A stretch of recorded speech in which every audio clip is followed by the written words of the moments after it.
Hey, good evening, everybody. Steven here. This video is going to be a little, not unusual, but not normally something that I shoot. This house here that you're looking at, that you see here in the video, this is a house I bought 8 years ago. It's a rental. I've had it now, like I said, 8 years. It's been putting money in my pocket. I'm not sure, but I think I've made my money back. I bought the house. I bought two houses for 49 grand. The guy wanted a lot more, but because I paid him in cash, he dropped down to 49. And my tax is only 1,800. So after I pay that 1,800, everything else is gravy. But the last tenant that I had here, I don't know, he was here a little more than 6 months. He moved out, and that's only because he got a better job in New York. He was going back and forth to New York every day. But he told me that there was a lot of stuff going on noise-wise inside. Now, I do remember when I first bought the home, the people next door, neighbors next door, they said that the homeowner that lived here passed away in the home of a heart attack. But he was a nice guy from what I hear, and I didn't make a big deal about it. But now this tenant here will be the second person that is telling me that within the time of living here, a lot of noises was going on. So I got a meter, an EMF meter, K2 meter, and I got an obelisk. For those who watch paranormal shows, you guys know what I'm talking about. But this is going to be my first investigation into what's going on in this home. Now, I'm not particularly, let me get in here and turn the lights on. I'm not afraid of spirits or whatsoever. I'm not a big fan of them either. But let's see, hang on. Let me put my stuff here. We're going to do an investigation together here. I just want to see, I mean, if there's something in the home.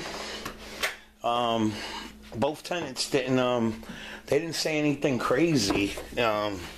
They just said that they would hear noises, they would hear footsteps, blase, blase.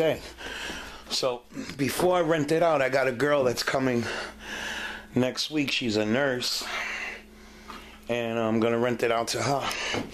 But let me do my investigation and see what happens. Like I said, this is a K2 meter. It's on. Basically, this meter right here, it detects a large amount of power.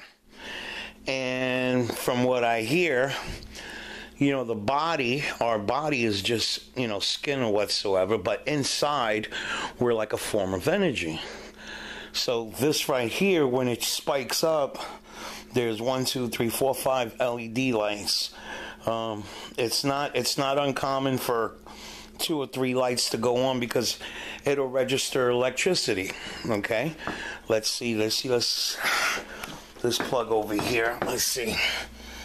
It's not registering that one, but it's done it in my house where I guess certain gadgets, certain electrical things will set it off. But let's go through the whole house and see. This is the living room. Nice living room. Nice house. Okay. Let's see. This is the laundry room. Washer and dryer. Stackable. Nothing's setting off in here. That's pretty good. Now this is the breaker box. Let's see. Breaker box is not setting it off either. That's good. Let's go through the whole house here. So the living room is pretty much clear. Nothing in the living room is setting it off. turn on the heat. Refrigerator's good. Let me see. He left it pretty clean. The last tenant that I had here before, they were okay, but oh my God, they left the house looking like a bomb hit it. That I ended up I had to pay for a cleaning crew to come in here and clean. Let's see. Hang on. I'm gonna turn the heat on. Nice big table. Now,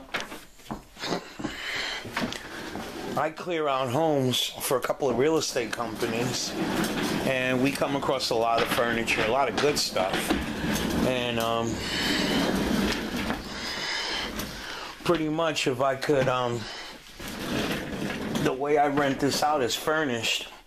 You know, there's a lot of good people out here. Unfortunately, they just don't, you know, they don't got it like that.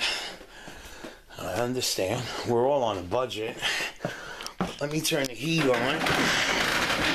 Turn the heat on over here. It's a little nippy in the house. Let's see. Set it to low. It's a beautiful house. I like it. It looks pretty much like brand new. The person that I bought it from, he was a contractor. And he did a beautiful job. I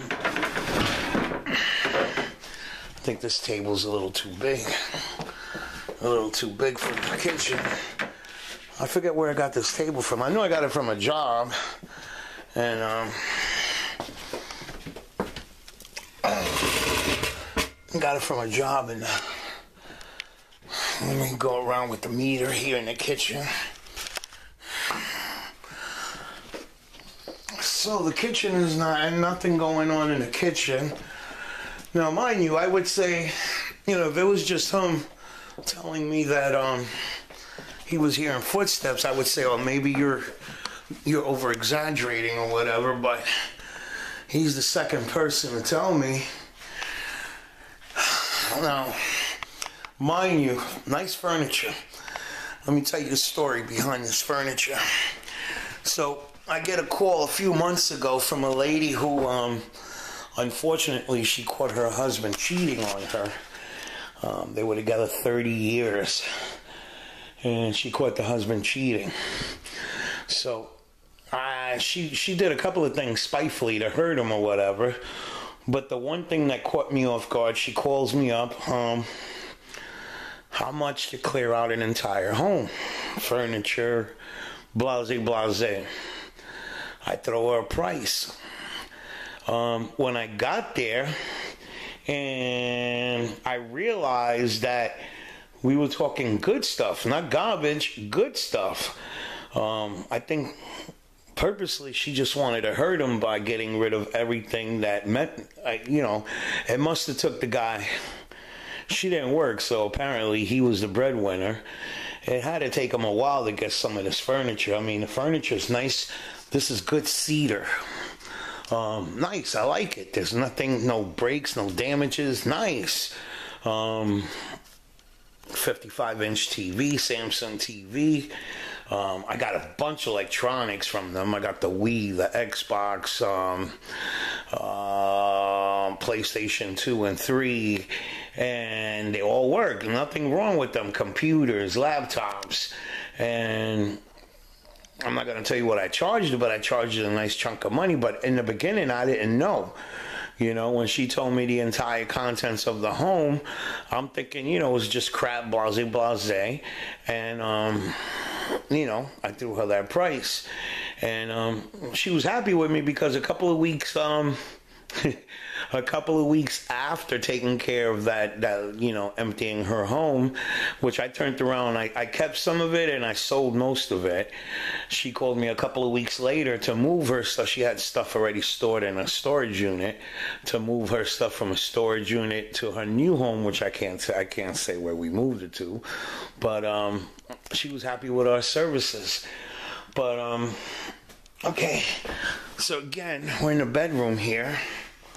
There's nothing setting it off. I don't know. Like again, I say if it was just him, I would say maybe you're exaggerating, you're blase, whatever. But he's the second person to tell me that he would hear things in the middle of the night. So let me push this back a little bit. Hang on. Oh man, he left like a couple of days ago. And I don't know why he shut the heat off, because I pay for the electric here. I rent with all the utilities included. So, I mean, I'm grateful that he was looking out, sometimes you'll get a tenant that, you're paying, the landlord is paying for all the utilities, let's take advantage. And, so I'm kind of glad that, he didn't take advantage of me. But, okay, so the meter is not going off in the bedroom. Let's see what the bathroom looks like. And he was pretty much a clean freak, because I would see him, I'd swing by. I'm not one to constantly be up somebody's butt, but I'd swing by just to see what's going on in the house, outside. To me, when somebody's renting the home, I don't think that's got to be annoying. The landlord want to come and do an inspection, but I don't know. I've heard of some landlords doing it, but I don't know. That wasn't me. I'd swing by the outside, and I would always see him cleaning, so I know he was a good tenant. I miss him. So the meter is not going off in the bathroom. So I've gone pretty much through the whole house. And nothing has set it off. So now one place, the attic, which I'm not going up there. No, not that I'm scared. It's just, it's a pain in the ass. You got to bring the steps in, as you see all that stuff there. All that stuff is let's say all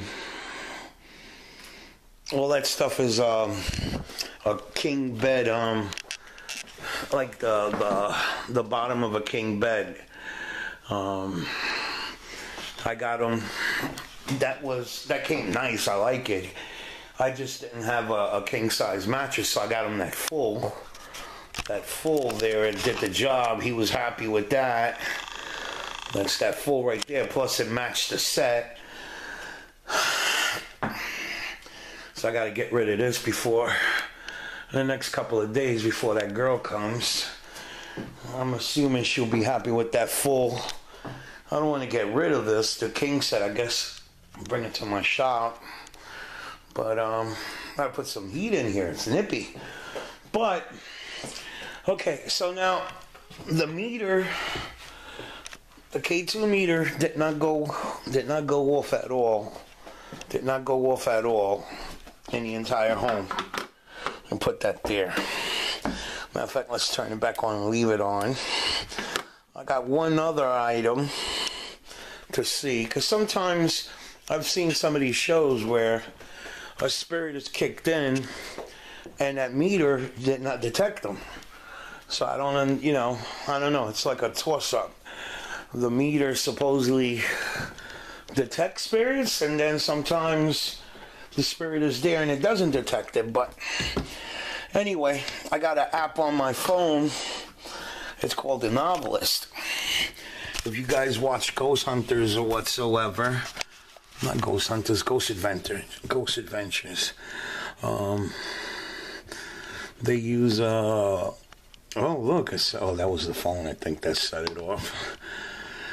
Ovilus on.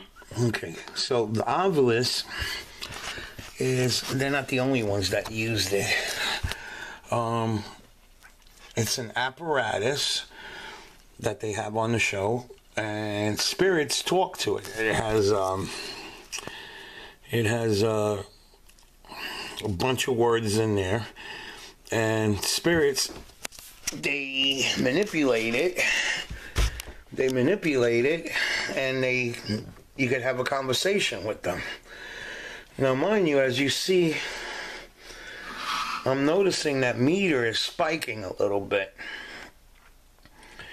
I don't know if it's because of the phone or is it catching something.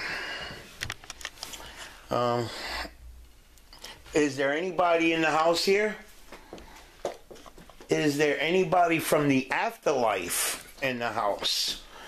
Now, some people may think, oh, this guy's been watching a lot of too much paranormal shows on YouTube or whatsoever. But you got to communicate with them, right? I mean, my opinion, we all pretty much live with spirits 24/7. Okay? There's no way to get around it. Every day somebody passes away. I gotta imagine while we're, wherever we go, one way or the other we're passing spirit.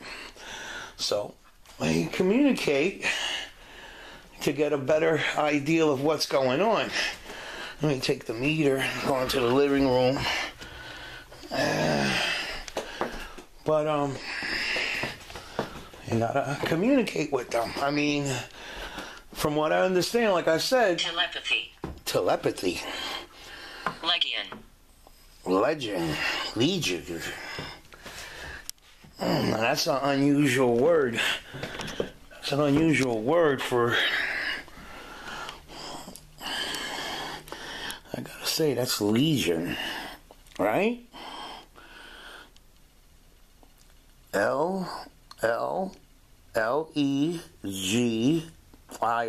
Legion, legion. So, 3 words have come so far. Now, I don't know if that's a spirit or the thing is just pulling words from, from out of the air, but those 3 words came up. So, if there's anybody in this house from the afterlife, if you communicate with that phone, if you talk to that phone will kind of tell me what you're saying. So, for us to communicate, maybe you think because you're in the afterlife or whatever that I can't hear you, which is true. I can't hear you with my human ears or whatsoever, but if you talk to that phone, if you manipulate that phone, talk to that phone will tell me what you're saying. So if there's anybody in this home from the afterlife, be it good, be it evil, talk to the phone, tell me who you are. What is your name? My name is Stephen. Now, I've had people live here tell me that they've heard footsteps, people walking, like somebody walking throughout the house, and they wake up, they go look throughout the house, and there's nobody there. I could only imagine it's you. Now, nobody's told me that any harm has come to them, so I gotta imagine you're not a bad person, you're not a bad spirit. If you're the person that owned the home before me and you died here of a heart attack, fear? If that was you that manipulated the phone into saying fear, what do you mean by that? There's no fear in me. I don't fear spirits. I believe in the afterlife. I'm not afraid of the afterlife. My day will come when I will be joining the other spirits, but what's going on? Talk to me. I'll put this down here. Let me see. The meter's not spiking. Let's see. I'm sure you guys have heard.